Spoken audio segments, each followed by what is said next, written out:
అద్దశ్రీ అదే ఒరవడిలో ఇప్పుడు మన చక్కటి తీయటి పాట విన్నాం. తీయదానికి గురుగుడు అర్థం.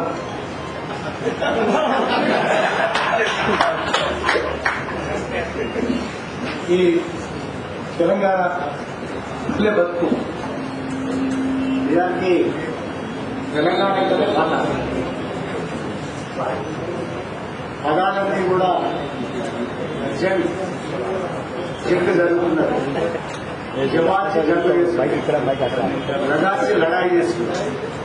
లడాసుడు లడాయి చేస్తున్నారు. భర్త చేసుడు కుదరదు. ఈ పాటలన్నీ కూడా మనకే ప్రత్యేకత.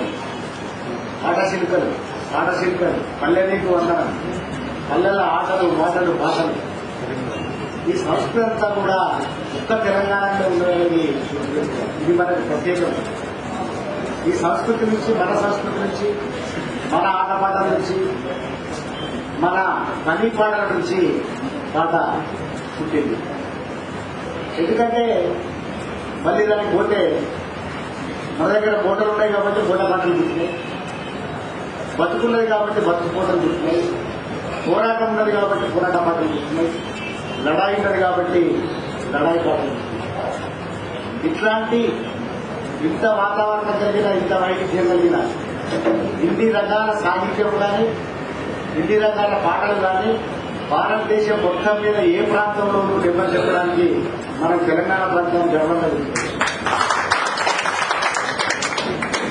ఎందుకంటే ఇక్కడ జీవితం అట్లాంటి ఆటుపోట్లను చూసింది, ఇక్కడ జీవితం అట్లాంటి ప్రయోగాలను చూసింది, ఇక్కడ జీవితం అట్లాంటి పోరాటాలను చూసింది, ఇక్కడ జీవితం అట్లాంటి అంటే అట్లా నెత్తురు పాలించింది.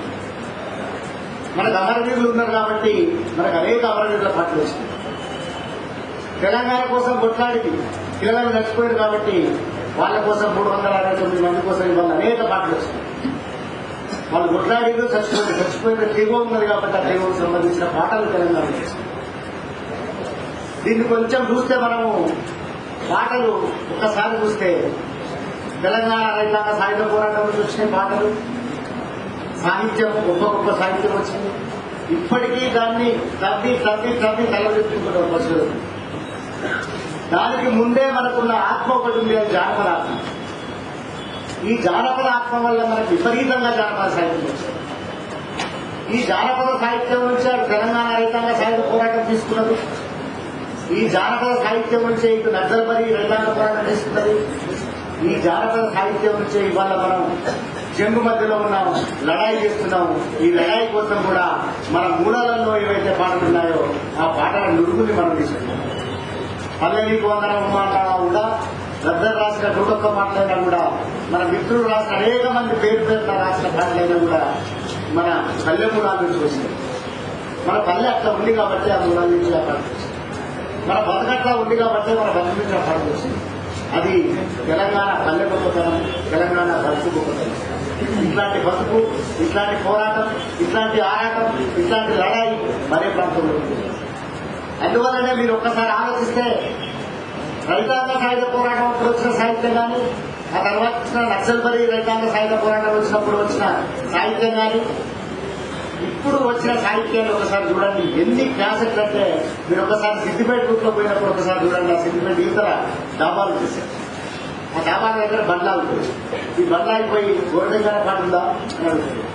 ఎవరైనా సరే, లేకపోతే లడాయి ఉందా క్లాసెట్, లేకపోతే జంగు ఉందా, లేకపోతే ఈయన పాట పాడుతున్నాడా, లేకపోతే అద్దశ్రీ పాట పాడుతున్నాడా, గూడన్న పాట పాడుతున్నాడా, కథరన్న పాట పాడుతున్నాడా. ఇవన్నీ కొత్త. ఈ కొత్త సంస్కృతి మీకు సిద్దిపేట ఒకసారి పోతే తెలుస్తుంది. ఇట్లా పోయినప్పుడు ఏ రూట్లో అయినా పోండి, మనం నగరం నుంచి నలుగురులో రిటర్న్ పోండి, ఏ చిన్న క్యాసెట్లు పెట్టుకుని అమ్ముకునే షాప్లలో చూడండి, మన తెలంగాణ భాషలు మొత్తంగా ఇట్లా సందేశం మరేమీ లేదు. నిజానికి దేశముదుర్లు తెలంగాణ లేదు. తెలంగాణ చిరంజీవులు దేశముదుర్లు ఎవరు లేరు. ఎందుకంటే తెలంగాణ వ్యాప్తం ఉంది.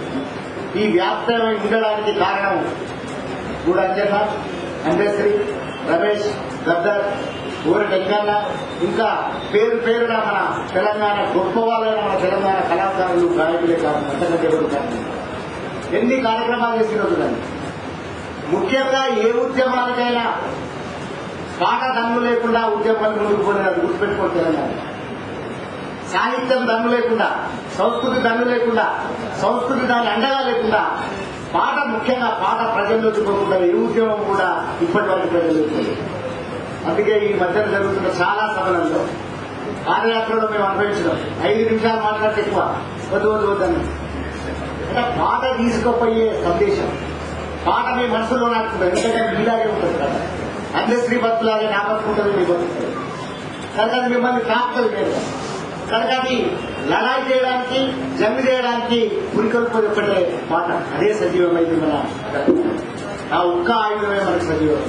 అందువల్లనే ఇట్లాంటి క్యాసెట్లు, వందలాది క్యాసెట్లు, వందలాది పుస్తకాలు, వందలాది పాటలు, వందలాది పత్రికలు ఎందుకు వచ్చినాయి ఇవన్నీ? తెలంగాణ అట్లాంటి సందర్భం లేదు. ఇవాళ పొద్దున్నే నాకు ఒక మిత్రుడు, పోస్టల్ మిత్రుడు ఫోన్ చేసి కాంగ్రెస్ అని చెప్పినాడు. ఎందుకు అని అడిగాడు. నాకు పొద్దున్నే నైట్ షిఫ్ట్ కాబట్టి మెలకు వాళ్ళు ఏం కలిగిస్తున్నా, ఎందుకు వాళ్ళు అదేం అర్థం కాదు. టీవీ పెట్టుకో చూడు, నువ్వు తెలంగాణ వస్తుంది కానీ, తెలంగాణ ఎందుకు వస్తుంది కానీ నేను చూడు, అక్కడ ఓడిపోతున్నారు. ఎవరు ఓడిపోతున్నారు? తెలంగాణ వ్యతిరేకిస్తున్న వాళ్ళు అంటే కాంగ్రెస్ ఓడిపోతున్నారు. కాంగ్రెస్ ఓడిపోతున్నారంటే తెలంగాణకు అనుకూలంగా వాతావరణం మారుతుందనే స్పృహ ఈ ఆంధ్రప్రదేశ్ రాష్ట్రానికి, ఉమ్మడి రాష్ట్రానికి ఇచ్చింది ప్రత్యేక తెలంగాణ ఉద్యమం. ప్రత్యేక తెలంగాణ ఉద్యమం లేకపోతే ఈ రాజకీయాల్ని ఇంత విశ్లేషించే చైతన్యం కూడా ఉండేది కాదు. ఇవాళ మనం ఏజెండా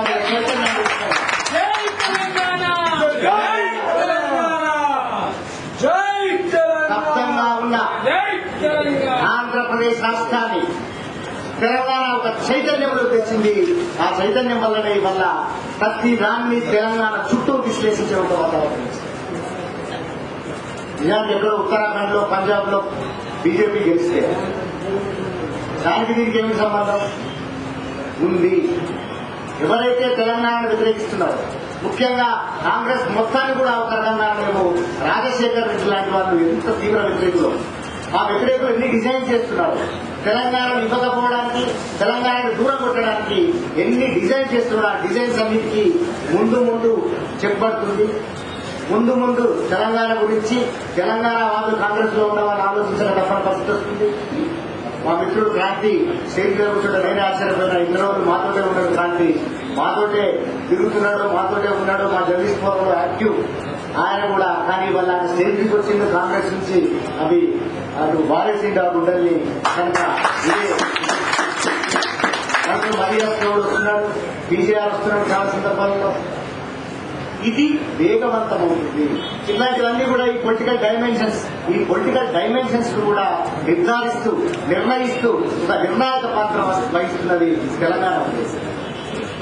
అందువల్లనే ఇవాళ ఆట, పాట, మాట, శ్వాస, జన్ అన్నీ కూడా తెలంగాణ ఉద్యమం నేపథ్యంలో వస్తున్నాయి.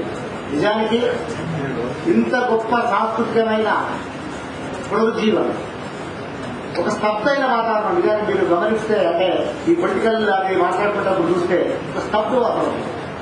దాంట్లో పోయిన క్యాసెట్ లడాయి చూస్తే అమ్మాయి విజయ అలా వాడుతున్నప్పుడు ఎంత స్పందన ఉంటుందండి. ఎందుకంటే ఆటలో ఉన్న అర్థవంతమైన పదాలు అన్ని మనవే, నేటివ్ పదాలు. మేము ఆఖరి మోకాన్ని ఒకటి ఖాయం చేస్తే అది వల్ల మొత్తం తెలంగాణ రాష్ట్రాలన్నింటిలో కూడా ఆఖరి మోకానే పదమే వస్తుంది.